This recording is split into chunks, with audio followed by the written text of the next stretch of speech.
December 2, 1984, the Union Carbide India Limited pesticide plant in Bhopal, India. Water inadvertently entered a storage tank containing more than 80,000 pounds of methyl isocyanate, or MIC, which was known to react violently with water. This caused a runaway reaction that overheated the tank and resulted in a massive toxic gas release. A dense, lethal cloud drifted over the city of Bhopal, exposing hundreds of thousands of people to deadly MIC and other chemicals. An estimated 3,800 people died immediately, and tens of thousands were injured. Eventually, thousands more died from toxic gas-related illnesses in what had become history's worst industrial accident.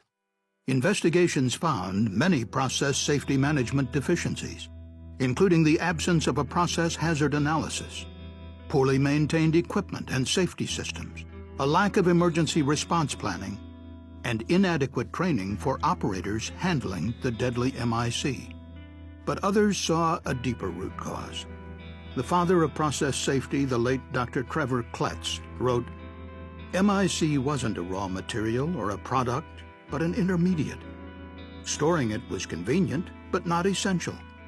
It could have been used as it was made. Then the worst leak would have been a few kilograms."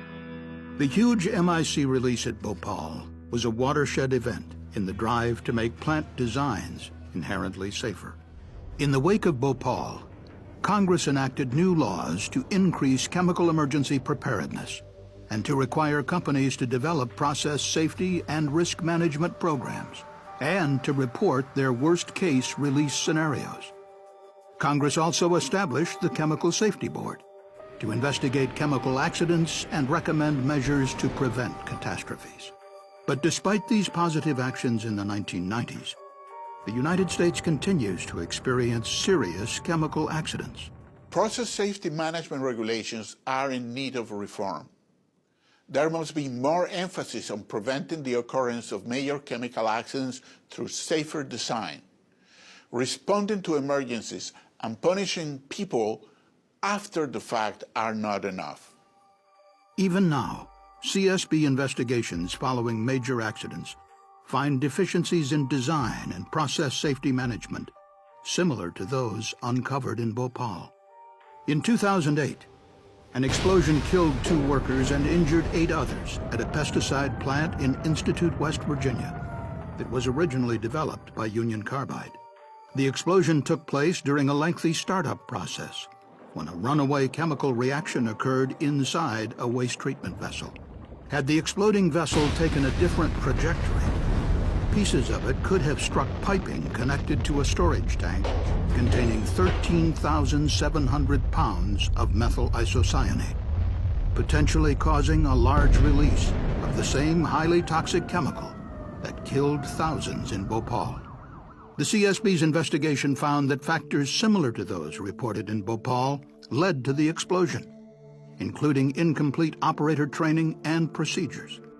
In 2012, a massive fire put workers' lives at serious risk at a refinery in Northern California. The CSB found that the company repeatedly failed over a 10-year period to upgrade corroded piping using inherently safer materials. Eventually, the pipe became so thin it ruptured. And in 2013, 15 people were killed and more than 200 were injured from an ammonium nitrate explosion in West Texas. The explosion caused widespread damage to homes, schools, and businesses up to a half-mile away. Similar to the Bhopal disaster, emergency response plans were inadequate, and community members were not aware of the potential hazard in their midst. The CSB has found that current federal and state regulations do not focus enough on preventative measures or continuously reducing process risks.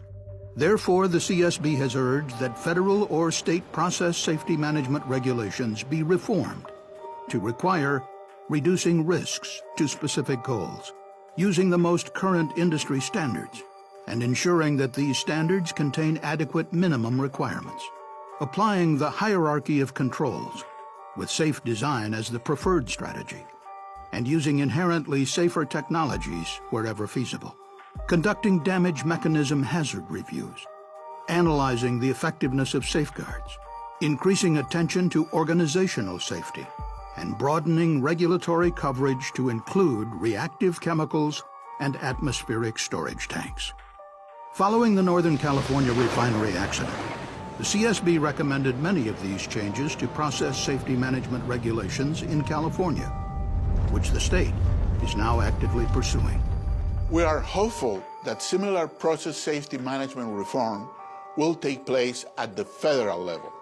In August 2013, President Obama issued an executive order which directed federal agencies to modernize and improve chemical facility safety.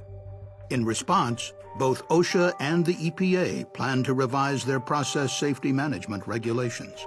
To further encourage these positive changes,